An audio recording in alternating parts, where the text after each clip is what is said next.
세상에 이런 일이 저에게 벌어질 거라고는 정말 꿈에도 생각해 본 적이 없었습니다.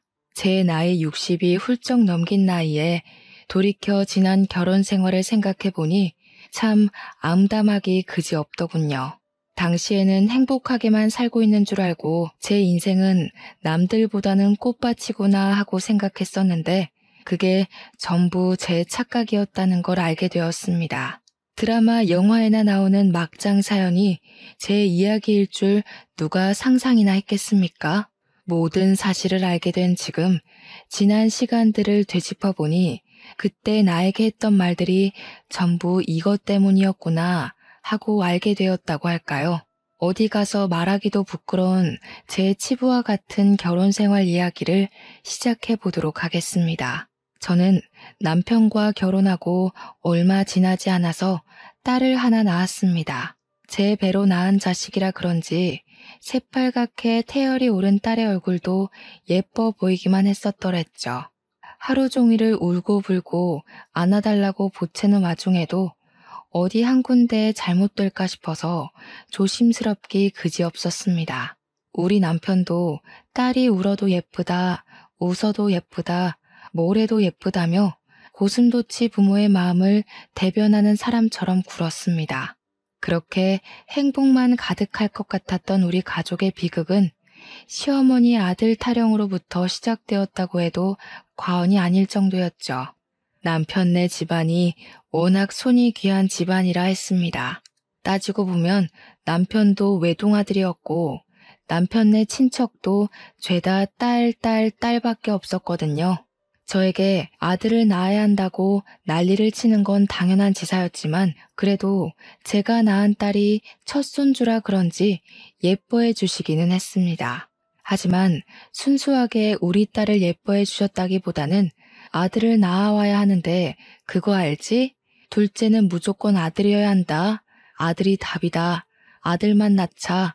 이런 말을 하셨죠.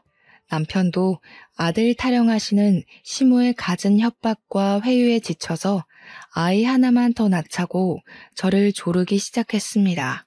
저도 딸 하나 낳고 아이를 더 이상 낳지 말아야지 하는 생각은 없었기에 남편의 말에 동의하였고 바로 둘째를 가질 준비를 했습니다. 시댁에서도 아이 하나만 더 낳아라. 아들만 낳았다고 내가 애들 다 봐줄게 하면서 호언장담하셨던 터라 부담은 별로 갖지 않았습니다. 그렇게 2년을 가까이 노력을 했음에도 불구하고 둘째가 영 들어설 생각을 하지 않더라고요. 첫째 딸은 단박에 신혼여행 가서 생겼는데 둘째가 영 들어서질 않으니까 사람 마음에 조바심이라는 게 들러붙더라고요. 무슨 문제가 있는 게 틀림없다 하는 생각이 들자마자 저와 남편은 병원에 가서 이것저것 검사를 하기 시작했습니다. 저만의 문제가 아닐 수도 있다는 생각에 남편의 손을 꼭 붙들고 산부인과에 가서 임신에 관한 검사를 받았던 거죠. 그런데 병원에서 아주 기야말 이야기를 하시더군요. 제가 다낭성 난소 증후군이라는 겁니다. 첫째 아이를 낳고 나서 발병한 것 같은데 치료를 하지 않고 오래 방치해둔 터라 증상이 심하고 무조건 수술을 해야 한다고 했습니다. 수술을 하지 않으면 큰 병이 될 수 있다고. 하지만 수술을 한다고 불임이 치료되진 않을 것이라고 했습니다. 저와 남편은 말도 안 되는 소리라고 난리를 쳤죠. 첫째를 낳았는데 어떻게 불임이라는 말을 할 수 있냐고요. 그랬더니 후천적으로도 언제든지 불임은 생길 수 있는 거라며 저를 생각한다면 하루빨리 수술부터 해야 한다고 했어요. 하늘이 무너지는 줄 알았습니다. 아들을 꼭 낳아야만 하는데 불임이라는 소리를 들으니까 정말 머릿속이 새하얗게 변하는 것 같았습니다. 제가 아이를 더 이상 낳을 수 없다는 이야기를 시모가 알기라도 한다면 정말 집에서 쫓겨날지도 모르는 일이었거든요. 하지만 언제까지 시모를 속일 수도 없는 일 아니겠습니까? 결국 시모가 제가 불임이라는 것을 알게 되었고요. 엉엉 울면서 바닥을 치다가 저를 치다가 소리를 지르고 난리를 치시더라고요. 아들을 낳아야 하는데 아들을 이러시면서요. 제가 아파서 당장 수술을 해야 된다는 말보다 아들을 낳을 수 없다는 게 시모에게는 훨씬 더 큰일이었던 겁니다. 저도 많이 속상했죠. 하지만 제가 아들을 낳을 수 없는 몸이라는 건 기정사실화된 일이니 제가 시모에게 대들거나 할 수 없었습니다. 그 모질고 거지 같은 시모의 천대를 제가 다 받아내야만 했습니다. 천대는 괜찮았습니다. 우리 딸은 그래도 손녀라고 은근히 챙겨주시긴 했으니까요. 남편도 저의 마음을 꽤 많이 위로해 주었고 우리 가족과 영원히 함께라면 이 정도 시련은 감수할 수 있을 거라 생각했습니다. 우리 시모가 독실한 기독교인이라 이혼은 죽어도 안 된다, 이혼하면 교회 못 나간다고 생각하시는 분이어서 그나마 쫓겨나진 않았달까요? 그러니 시모의 분노가 오로지 저에게로 꽂히긴 했지만 그래도 우리 남편, 내 딸과 함께 할 수 있음에 진심으로 감사했습니다. 남편한테 밖에서 아이라도 낳으라고 하고 싶어 하시는 것 같았지만 이것 또한 기독교 교리에 어긋나는 행동이라고 하더군요. 이혼을 시킬 수도 없고 그렇다고 대를 이을 아들을 포기할 수도 없고 우리 시모는 하루하루 말라갔습니다. 남편에게 남동생이라도 있었더라면 몰라도 외동아들이니까 더 이상 아들의 씨를 이을 수 없다는 게 시모에게는 세상이 무너지는 일이라고 하더라고요.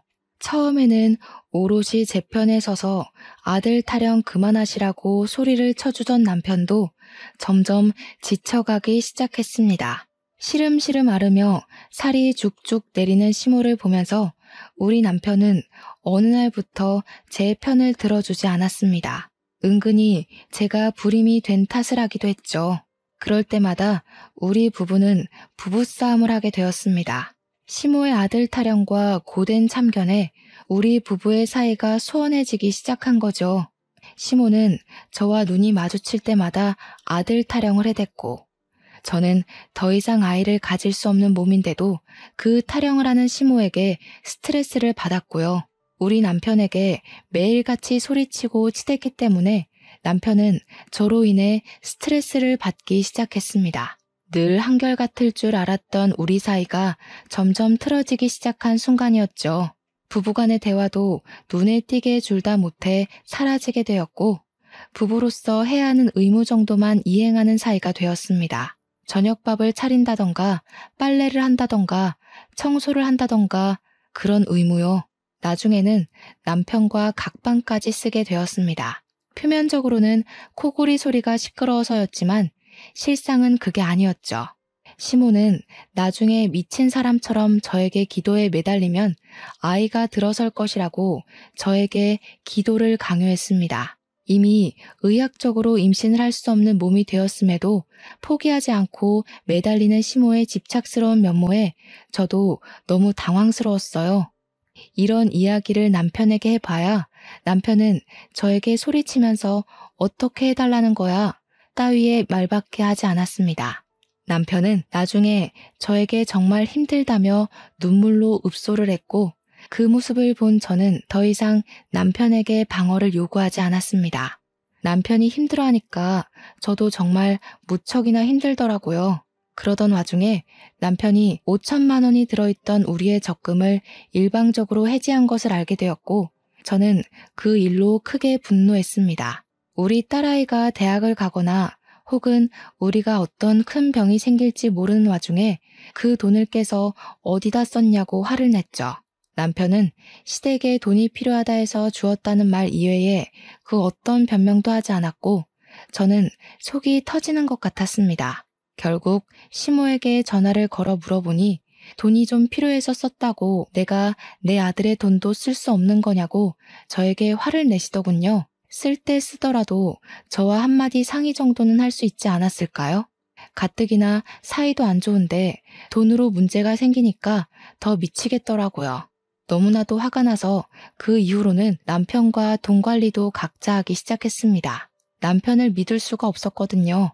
그렇게 2년을 남보다 못한 사이로 지내고 있었는데 어느 날 남편이 저에게 그러더군요. 이제 시모가 어떤 이야기를 하던 원망을 하던 신경 쓰지 말고 우리 두 사람만 생각하면서 살자고요.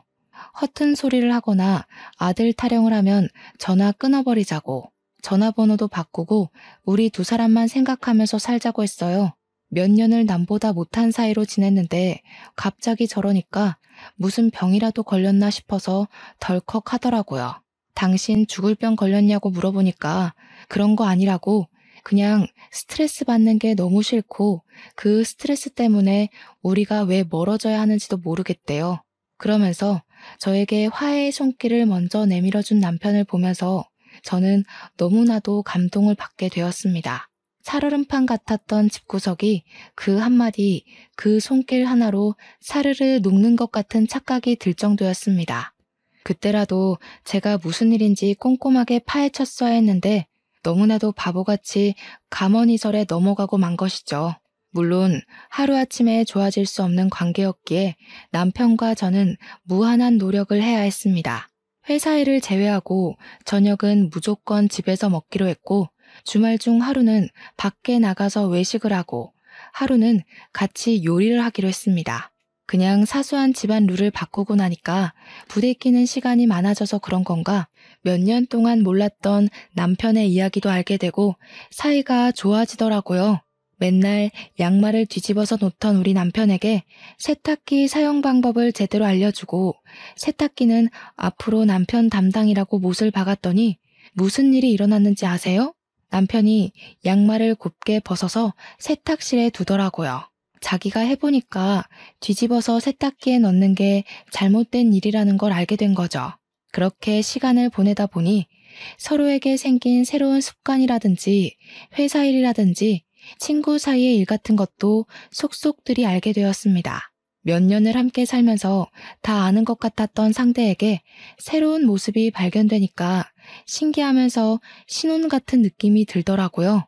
우리 딸도 처음에는 아빠를 어려워하곤 했었는데 지금은 남편과 둘도 없는 친구 사이가 되었습니다. 늘 집에 돌아오면 방에 틀어박혀서 나오지 않던 남편이 딸아이와 인형 놀이를 하고 같이 공주 옷을 사러 가기도 하고 하니까 우리 딸도 정서적으로 많이 성장할 수 있는 계기가 되었던 것이죠.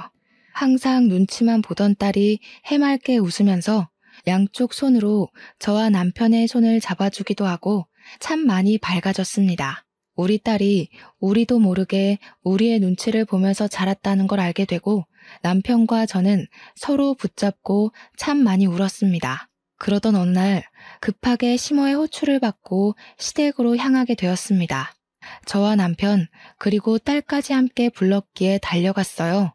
남편과 저는 이렇게 단호하게 호출 연락을 받은 적이 없기에 많은 걱정을 하면서 시댁에 도착했습니다.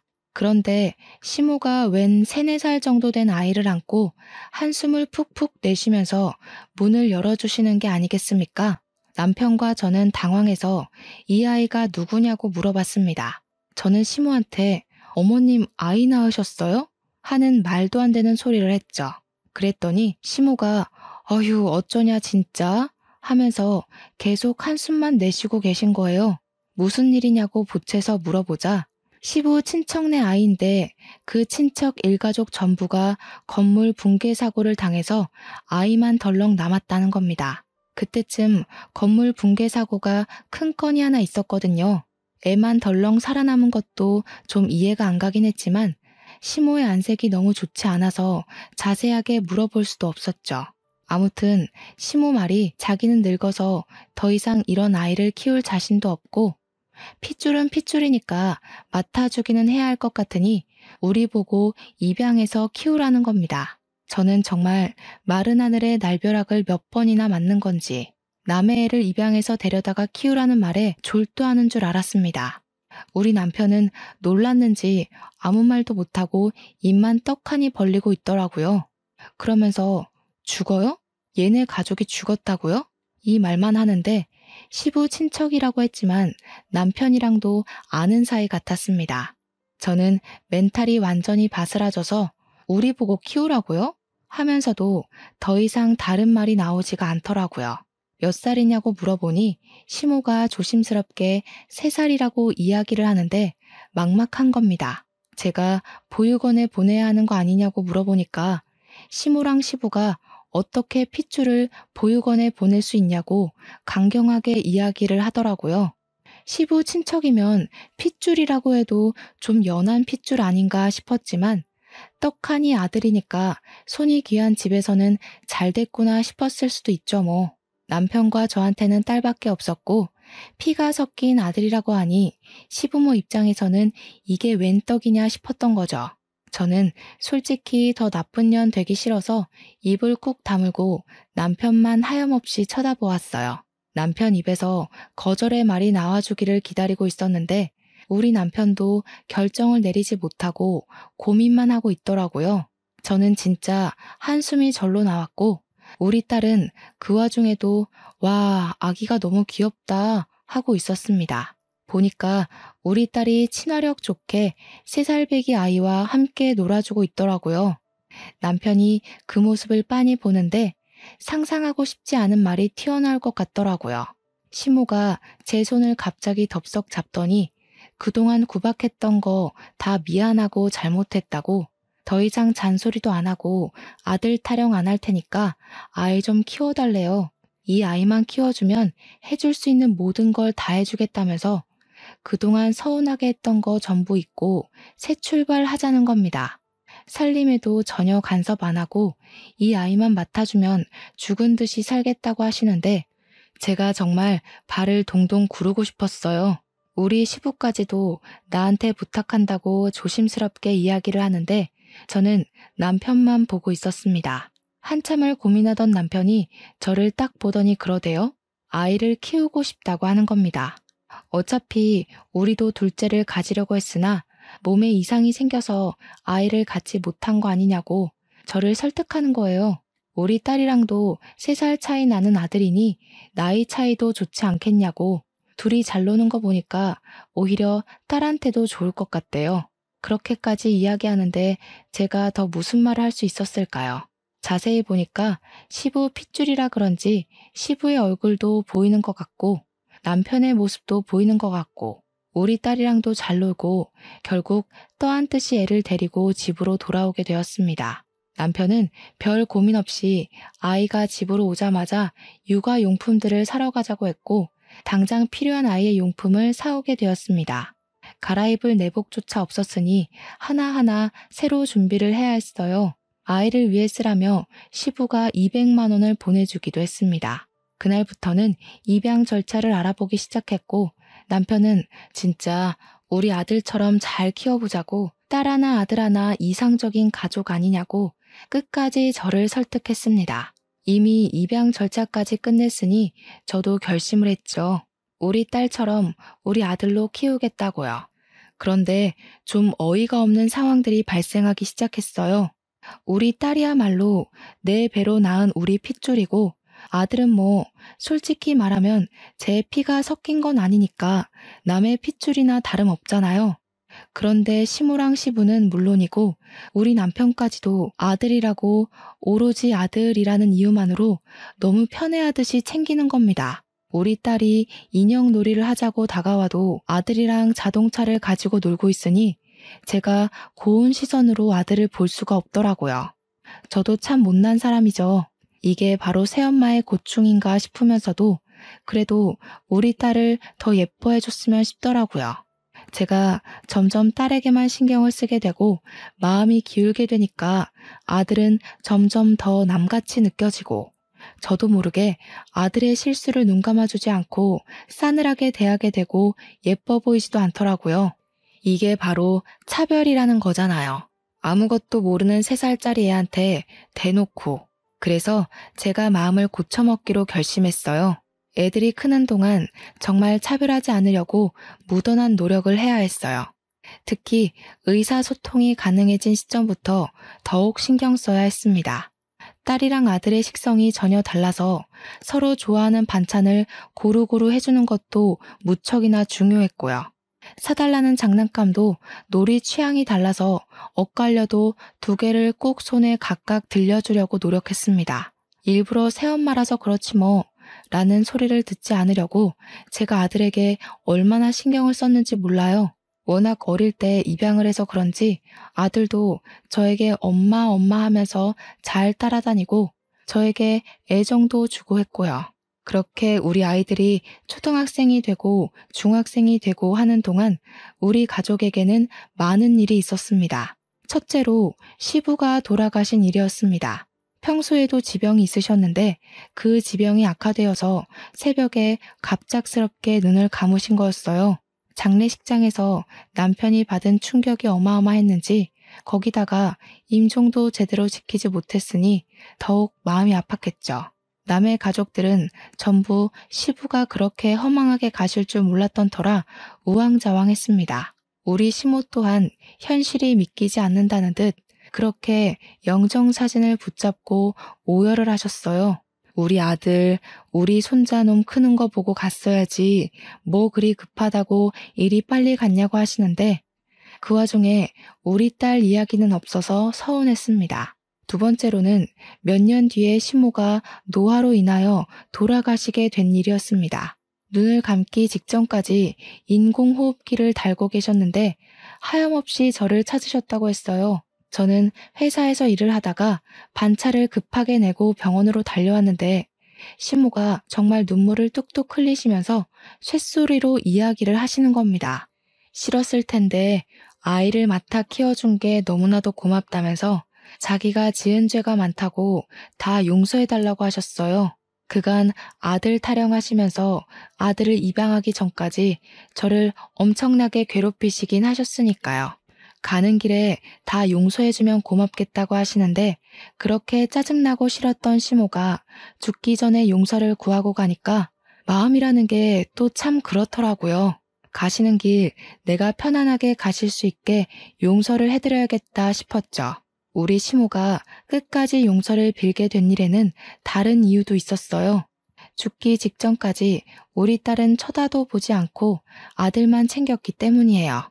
우리 딸에게는 용돈 10,000원도 쥐어줘 본 적이 없으면서 아들한테는 아들이고 또 부모 잃어 불쌍한 애라면서 그렇게 잘해줬거든요.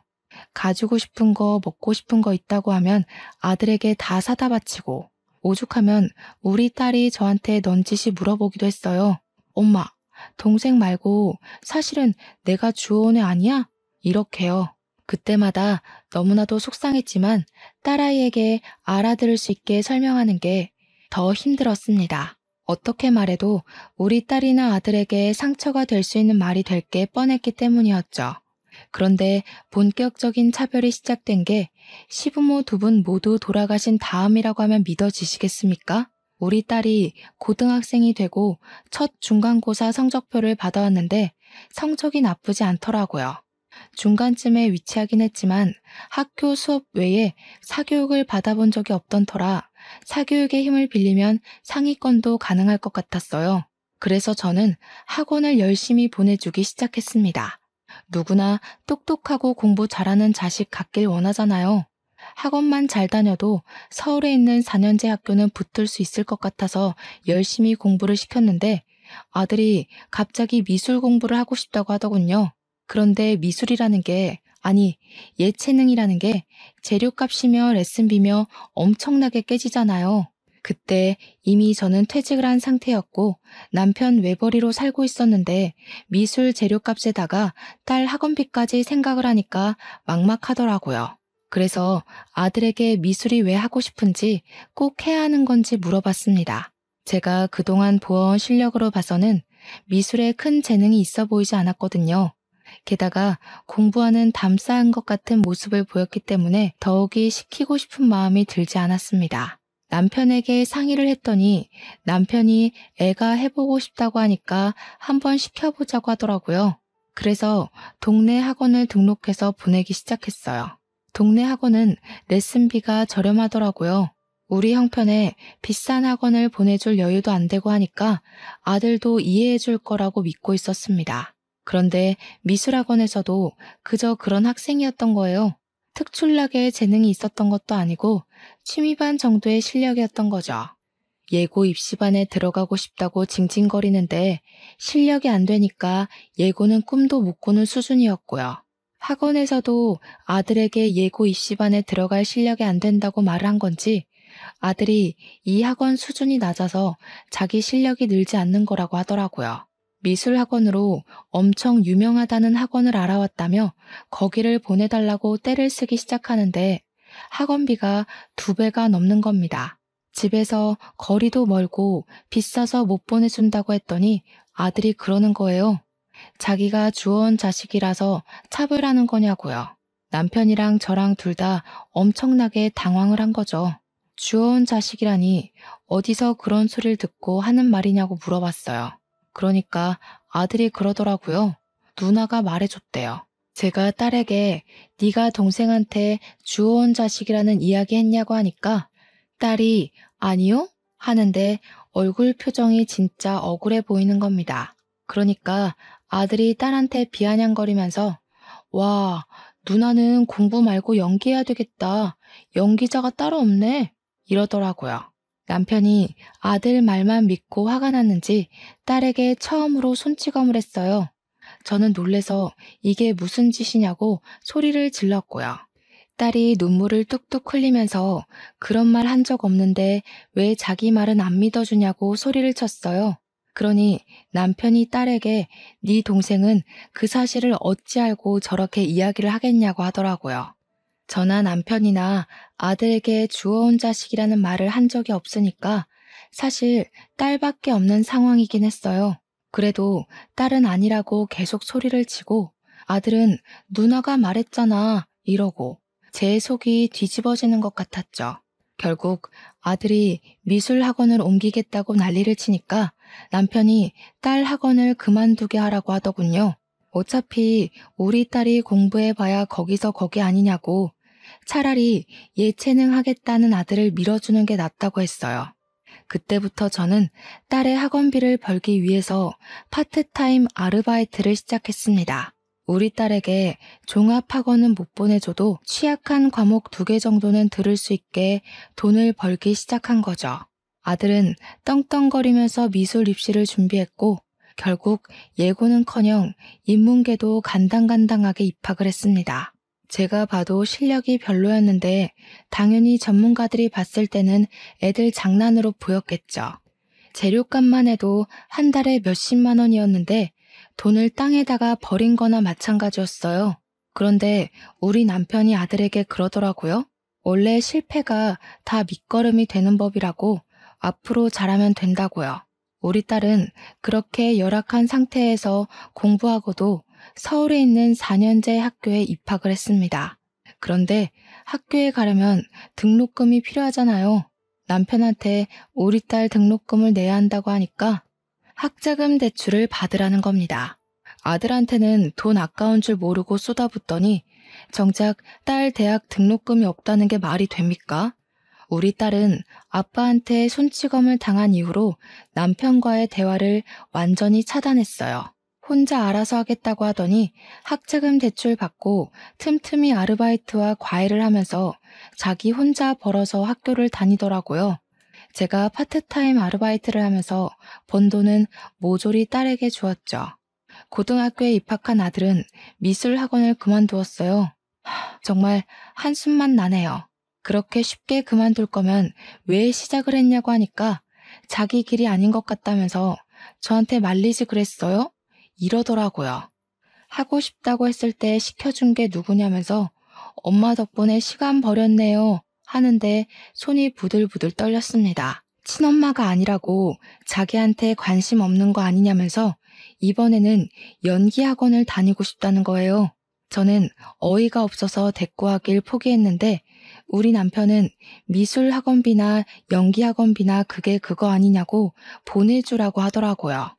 우리 딸은 등록금도 자기가 벌어서 가는데 그게 무슨 소리냐고 차별하냐고 물어봤더니 남편이 이게 무슨 차별이냐고 하더라고요.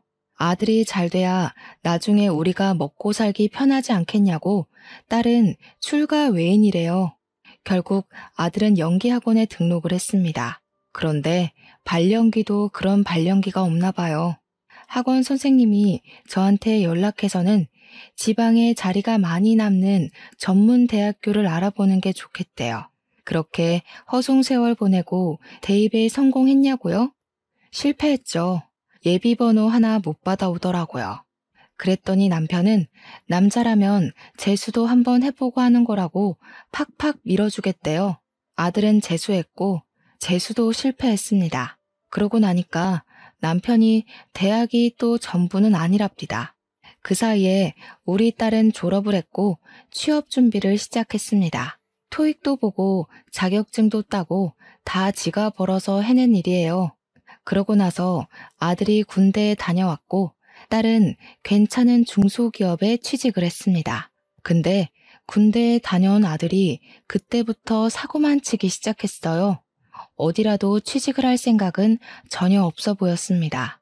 나랑 남편한테 용돈을 받아 쓰는 것도 모자라서 술 먹고 싸움을 했다며 합의금을 물어줘야 한다고 돈 몇백을 내놓으라고 하더라고요. 거기다가 음주운전까지 걸려서 벌금을 내야 한다고 하질 않나. 여자친구랑 싸우다가 열받는다고 손찌검을 해서 경찰서에 가질 않나. 진짜 말을 하고 싶지도 않습니다. 그래서 제가 남편에게 그랬죠. 허구한 날 사고만 치는데 성인도 됐겠다. 지 알아서 살게 내버려 두자고요. 그러니까 저한테 키운 정도 없고 네가 엄마냐고 하대요. 저는 남편과의 대화를 다시 차단하기 시작했습니다. 그렇게 몇 년이 지나고 남편이 어느 날 갑자기 쓰러졌어요. 암이라는 거예요.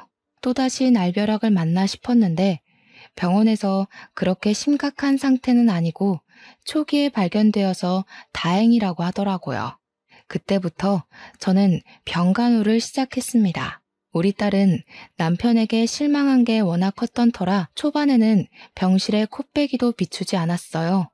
그런데 딸에게 오래 만난 남자친구가 있었나 보더라고요. 그 남자가 딸에게 그랬대요. 아버지에게 후회 없이 잘하라고요. 그 뒤로는 예비 사위랑 딸이 매일같이 찾아와서 남편 수발 드는 걸 도와주더라고요. 아무래도 남편이 남자니까 남자가 해줘야 하는 일들이 있긴 하잖아요. 똥오줌을 받아준다거나 씻겨준다거나 하는 일이요. 제가 일이 바쁠 때는 예비 사위가 와서 그 굳은 일들을 다 해주는 거예요. 아들이라는 놈은 와도 휴대폰 게임이나 하고 보는 둥 마는 둥 귀찮은 일 시키지 말라고 소리나 지르고 있는데요. 남편도 나중에는 딸에게 모질게 굴어서 미안했다고 사과를 하더라고요. 아들놈도 안 하는 걸 예비 사위가 하고 있으니까 남편도 느끼는 게 많았겠죠. 그 와중에 아들이 사라져서 찾아보니까 의사를 붙잡고 우리 남편 언제 죽냐고 물어보고 있더라고요. 제가 열이 받아서 아들의 귀를 잡고 질질 끌고 병실에 데리고 왔어요. 쪽팔리게 왜 귀를 잡고 끌고 와? 너 의사 선생님한테 무슨 짓이야? 뭐가 어쩌고 어째? 제가 일부러 남편 들으라고 아들의 만행을 까발리려고 했는데 아들이 먼저 선수를 치더라고요. 아빠, 그냥 치료할 바에는 치료 포기하는 게 속 편할 수도 있어. 아빠 재산이 얼마나 있었지? 그거 나한테 주는 거 맞지? 내가 아빠 너무 힘들어 보이길래 자식으로서 걱정돼서 하는 말이야. 이게 정신 못 차리고 무슨 짓거리야? 엄마는 날 또 너무 몰아세운다 진짜. 의사한테 들어보니까 상태 별론 것 같던데? 그래서 하는 말인데 갑자기 죽으면 재산 문제로 골치 아프니까 미리 유언장 쓰는 건 어때? 나도 아빠 자식인데 나한테 많이 물려주면 내가 엄마는 책임질게. 나 믿지? 그러니까 너무 걱정 말고 세상에 미련도 그만 가지고. 그 말에 남편은 씩씩거리면서 부들거렸어요. 무슨 말을 해야 하는지 머리가 지끈거릴 정도였습니다. 남편은 아들을 정말 한 대 칠 것 같은 표정이었지만 자기가 오냐오냐 키운 탓이 크다고 느꼈는지 화를 그냥 참더라고요. 다행히 우리 남편은 항암을 하면서 암 사이즈가 많이 줄었고 수술도 성공적으로 끝이 나게 되었습니다. 앞으로 회복에만 집중하면 된다고 해서 온 가족이 마음을 놓게 되었어요. 그렇게 남편이 기운을 차리게 된 시점에 우리 딸이 드디어 예비 사위와 웨딩 마치를 올리게 되었습니다. 남편의 손을 잡고 버진로드를 걸어가는 순간부터 우리 딸이 눈물을 보이더라고요. 딸의 결혼식을 마치고 신혼여행을 가 있는 동안 남편은 집에 들어오지도 않는 아들에게 실망했는지 저에게 파양을 하자고 했습니다. 그렇게 해달라는 거 다 해주고 키웠는데 아빠 언제 죽어? 유산은? 이러니까 실망이 엄청나게 컸겠죠. 남편은 더 볼 것도 없다고 파양 소송을 걸었고 그동안 경찰서 들락날락하고 합의금 물어준 게 모두 소명이 되어서 파양 신청이 되었습니다. 아들은 그 소식을 듣고 찾아와 집을 아주 난장판으로 만들었어요. 역시 좋은 새끼는 필요 없다 이거지? 아주 부모랍시고 참견할 때부터 마음에 안 들었어. 어차피 나한테 부모 같은 거 필요도 없었으니까 내가 혼자 살 수 있게 마지막으로 원룸 하나만 해줘. 저는 안 된다고 말했지만 남편은 암 보험금 타고 남은 돈의 일부를 아들에게 해주더라고요.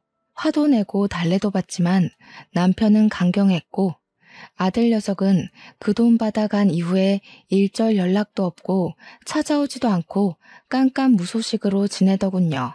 그렇게 시간이 또 몇 년 지나고 우리 딸은 아이도 낳고 행복한 가정을 꾸리며 누구보다 잘 살고 있었어요. 평화롭기만 한 우리 가족에게 또 한 번 시련이 찾아왔는데 그게 바로 남편의 암이 재발을 한 것이었습니다.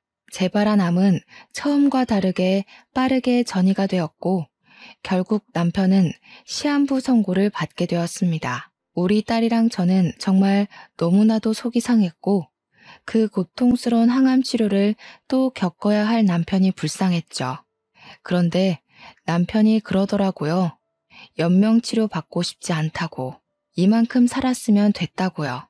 우리는 남편의 그 뜻을 존중하기로 했습니다. 남편은 자기가 받는 연금 통장이랑 암 진단 보험금에 사망 보험금까지 합치면 먹고 사는데 큰 문제는 없을 거라고 했어요.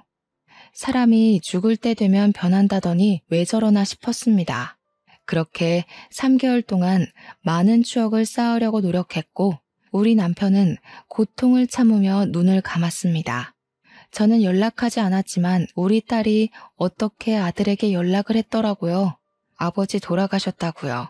장례식장에 찾아오라고 주소까지 적어줬다는데 3일장 내내 얼굴 한 번 안 비추더라고요. 파양하길 참 잘했다 싶었습니다. 남편이 남긴 집이며 보험금, 연금을 죄다 확인하니까 돈이 꽤 되더라고요. 딸에게 좀 주겠다고 했더니 저한테 노후 자금으로 쓰라고 양보를 했어요. 사위가 변호사라 자기네 돈 궁하지 않다고 하면서요. 저는 집을 팔아치우려고 했는데 그 집이 남편과 평생을 함께한 집이라 그런지 처분하기가 쉽지 않더라고요. 그 집에서 혼자 적적하게 남편을 추억하면서 지내고 있었습니다. 한 1년쯤 지났을까요? 제가 혼자 적적하게 지내는 걸 알고 있는 딸이랑 사위가 집에 자주 놀러와서 저녁을 먹곤 했었어요. 그날도 어김없이 손주들이랑 딸이랑 사위가 놀러와서 같이 저녁을 해먹고 있었는데 누가 집으로 찾아왔더라고요. 누구세요? 하고 문을 열었는데 아들놈이 떡하니 있는 겁니다. 진짜 아빠 죽었어? 누가 네 아빠야? 이 배은망덕한 놈. 은혜도 모르는 놈아. 진즉 파양을 했어야 했는데. 그러니 아들이 코웃음을 치면서 저한테 그러더라고요. 지금 장례식장에 안 왔다고 이러는 거야? 사정이 있었어. 누나도 있었네. 나도 배고프니까 밥 좀 줘. 교도소 밥이 영 맛대가리가 없어서 살 빠진 것 같아. 교도소에 다녀왔다고? 몰랐어? 관심 너무 없는 거 아니야? 뭐 아빠가 준 돈 도박으로 날려먹고 한탕 크게 치려고 사기 한 번 쳤는데 재수없게 걸렸어. 내가 아빠 장례식장에 안 간 게 아니라 못 간 거야. 교도소에서 파양된 놈이라고 안 보내주던데? 진짜 온몸이 휘청거리는 느낌이었습니다. 저걸 자랑이라고 말을 하는 건지 정말 사이코패스 같았어요. 나도 아빠 유산 받을 자격 있는 거 알지? 돈 좀 줘. 돈 없어서 굶어 죽을 지경이야. 딸이고 사이고 할 거 없이 너무 어이가 없어서 아들놈한테 무슨 개소리를 하는 거냐고 난리를 쳤습니다. 이미 파양당해서 아무런 권리도 자격도 없는 놈이 여기가 어디라고 찾아오냐고 딸이 고래고래 소리를 치니까 아들이 그러는 겁니다. 뭐야, 아직도 모르고 있어? 나 아빠 친자식이야. 표정들 보니까 진짜 몰랐나 보네. 나 아빠가 밖에서 나온 자식이잖아. 와, 대단들 하다. 할머니도 아빠도 끝까지 말 안 해주고 죽은 거야? 제가 손을 벌벌 떨면서 무슨 말도 안 되는 소리를 하고 있냐고 하니까 지갑에서 꼬깃꼬깃한 종이를 펼쳐서 보여주는데 친자 확인서더라고요. 남편 이름이랑 아들 이름이 떡하니 적혀 있는데 친자 확률 99.97%라고 적혀 있었습니다. 저는 그 자리에서 바닥에 주저앉고 말았어요. 온몸에 힘이 풀려버렸거든요. 그러니까 저 망나니가 나랑 남편이 소원하고 서로에게 의지하지 않던 그 시절 남편이 밖에서 낳은 자식이라는 거였습니다. 제가 믿질 못하자 아들이 시모에 친필 편지라면서 제가 나중에 믿지 못하면 보여주라고 했다며 시모에 인감도장이 찍힌 편지를 건네주었어요. 그 편지의 내용은 차마 입으로 담기 힘들 정도로 어질어질한 막장 내용이 적혀 있었습니다. 친모인 여자가 애를 키우고 있었는데 사고로 죽는 바람에 보육원에 갈 처지에 놓인 아들을 시모가 데려온 거였어요. 남편이 나 몰래 5천만 원의 적금을 깼던 것도 저 망나니를 키울 양육비를 줬던 거래요. 아들은 정말 남편의 사생아였고 남편의 자식으로 입양까지 했으니 친자식처럼 잘 키워주라는 내용이었습니다. 만약 며느리가 믿지 못할 시에 이 편지를 보여주라고 친절하게 적혀 있었어요. 제가 얼마나 뒤통수를 맞은 기분이었겠어요. 손을 부들부들 떨면서 그 편지를 읽자 아들이 그러더군요. 이제 나도 상속받을 자격이 충분한 거 알겠지? 나한테도 유산 내놔. 나 돈 필요해. 그러자 변호사인 우리 사위가 나서서 이야기를 하기 시작했습니다. 이미 파양 소송을 통해 파양이 완료된 점, 친자 확인서가 이제 와서 별 소용은 없습니다. 게다가 장인어른 유산은 이미 100% 장모님에게로 증여가 되었기 때문에 자식들에게는 권한이 없습니다. 장모님이 추후에 돌아가신다고 해도 파양된 그쪽은 장모님 친자가 아니라서 권한이 없습니다. 아이씨, 네가 뭘 안다고 껴들어서 지랄이야. 너도 나한테 한번 당해볼래? 네가 무슨 변호사야, 검사야. 엄마 짜증나게 하지 말고 돈 내놓으라고. 사위가 변호사 배지를 보여주니까 그제야 아들이 눈치를 한번 쓱 보더니 입을 다물더라고요. 우리 사위 말 잘 들었지? 네 목 없단다. 그러니까 썩 꺼져. 내가 엄마 사는 집을 몰라, 전화번호를 몰라, 뭘 몰라? 다음에 다시 올 테니까 그때까지 돈 마련해둬. 알았지? 원래 내일 없이 사는 인간이 제일 무서운 거 알지? 난 경고했다. 아들이 사라지자마자 딸이 저한테 집부터 옮기자고 하더라고요. 저도 솔직히 저 망나니가 무서워서 급한 짐부터 딸의 집으로 옮겼어요. 다음날 사위가 근처 부동산에 집을 내놨고 남편과 살았던 추억이고 나발이고 엿이나 까잡수라고 영정사진에 대고 욕을 한 뒤 집을 팔아버렸습니다. 그 뒤로 전화번호도 바꿔버렸고요. 등기부등본을 열람할 수 없도록 막아버렸습니다. 그 뒤로 새 세입자에게 망나니가 찾아와서 몇 번이고 저를 어디로 빼돌렸냐면서 패약질을 했나 보더라고요. 결국 경찰이 오기도 하고 난리가 났었고 저는 보복이 두려워서 경찰에 신변보호 조치를 요청했습니다. 몇 개월 뒤에 아들의 구속 소식이 들려왔습니다. 술을 먹고 싸움질을 하다가 합의금을 마련하지 못해서 구속됐다는 것이었어요. 구치소에서 얼마나 있을지 재판이 끝나고 형량을 얼마나 받을지 몰라 속을 졸이며 살고 있습니다.